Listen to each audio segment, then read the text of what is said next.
সংবাদ এক নজরে স্বাগত। সঙ্গে আছি তাবশিরা লিজা। 3 দিনের সরকারি সফরে ঢাকায় পৌঁছেছেন ভুটানের প্রধানমন্ত্রী শেরিং টোবগে। হযরত শাহজালাল আন্তর্জাতিক বিমানবন্দরে তাকে অভ্যর্থনা জানান প্রধান উপদেষ্টা অধ্যাপক মোহাম্মদ ইউনুস।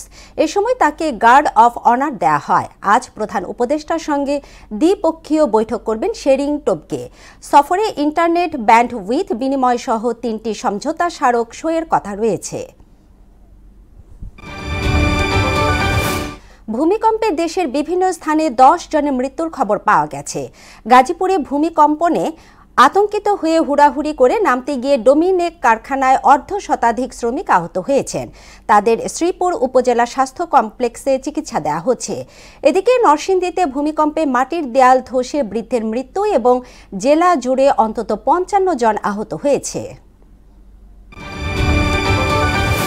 ক্রমেই খারাপের দিকে যাচ্ছে রাজধানী ঢাকার বাতাসের মান। সকাল 6টায় ঢাকার বাতাস ছিল অস্বাস্থ্যকর। বিশ্বের দূষিত শহরের তালিকায় 10-এর মধ্যে অবস্থান করছে ভারত উপমহাদেশের 3 প্রতিবেশী দেশ পাকিস্তান, ভারত ও বাংলাদেশের প্রধান শহরগুলো। এর মধ্যে আজ তালিকার শীর্ষ 10-এ অবস্থান করছে দিল্লি, কলকাতা, লাহোর, করাচি, কায়রো, তাশখন্দ ও ঢাকা।